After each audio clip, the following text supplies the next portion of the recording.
જય સ્વામિનારાયણ। તારીખ 7/12/2025 માગસર વદ ત્રીજ રવિવાર। દીવ બંદરના લખપતિ વણિક શેઠની મધદરિયે તોફાન થકી વહાણ સહિત રક્ષા કરતા તેમના સંકલ્પ પ્રમાણે અડધું દ્રવ્ય ભગવાન શ્રી દ્વારકાધીશને અર્પણ કરવા જતાં રસ્તામાં રામાનંદ સ્વામીનો મેળાપ થયો ને એ એમના શિષ્ય થયા। ગુરુદેવ રામાનંદ સ્વામી સદ્ધામ સિધાવ્યા ને કોઈ નવયુવાન વર્ણી એમની ગાદીએ બેઠા છે તો એ ખરાઈ કરવા મનના સંકલ્પો સાથે પોતે વણિક વૈષ્ણવાનંદ સ્વામી સાથે શ્રીહરિ પાસે આવ્યા। એ સમયે સભામાં શ્રીહરિએ અંતર્યામીપણે જાણીને નાના એવા લક્ષ્મણ નામના છોકરા પાસે એમના મનના સંકલ્પો સૌને જણાવ્યા।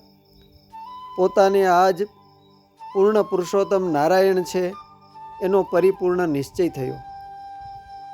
શ્રીહરિએ એમને પછી થોડે સમયે મહાભાગવતી દીક્ષા આપી અને પ્રભાનંદ સ્વામી એવું નામ પાડ્યું।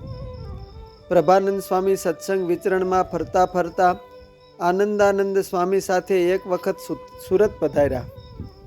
એક દિવસ બપોરે આનંદાનંદ સ્વામી જળની તુંબડી ભરીને પ્રભાનંદ સ્વામીને જળપાન કરાવવા ગયા।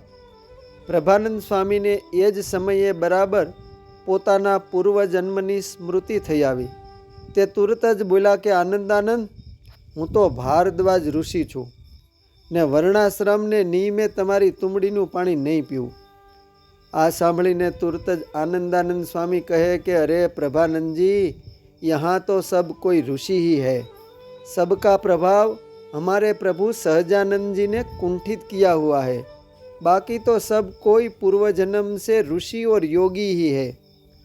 પ્રભાનંદ સ્વામીને તુરત જ પોતાની ભૂલ સમજાણી ને આનંદાનંદ સ્વામીના ચરણે પડીને માફી માગી।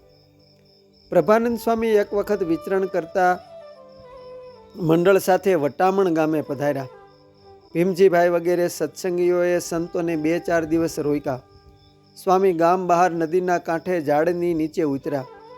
ગામના સત્સંગીઓએ સંતોને આજીજી કરી કે અહીં વાઘનો બહુ ત્રાસ છે, વાઘ હુમલો કરીને માણસને મારી નાખે છે, એટલે અમારા ઘરે ગામમાં પધારો।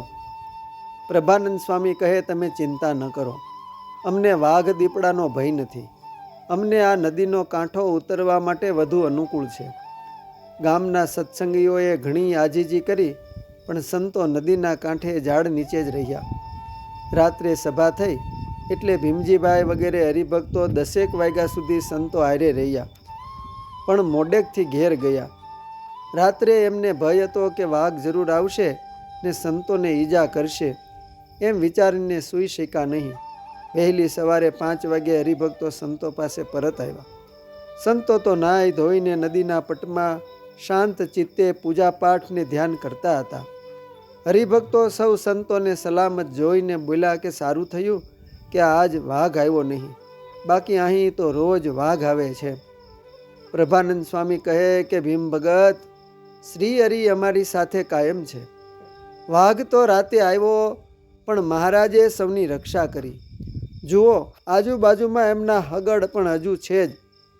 શ્રીજી મહારાજનો પૂર્ણ આશરો રાખીએ તો ખુદ કાળ પણ વાળ વાંકો કરવાને સમર્થ નથી। ભીમજીભાઈ વગેરેએ જોયું તો વાઘના આવ્યાના નિશાન હતા। સૌ ઘણા આશ્ચર્ય પામ્યા। આમ પ્રભાનંદ સ્વામી પોતે હિંસક પ્રાણીઓના સ્વભાવને પણ ફેરવી નાખે એવા પ્રભાવશાળી હતા। અસ્તુ, જય સ્વામિનારાયણ। સત્સંગ સાગરના મોતીમાંથી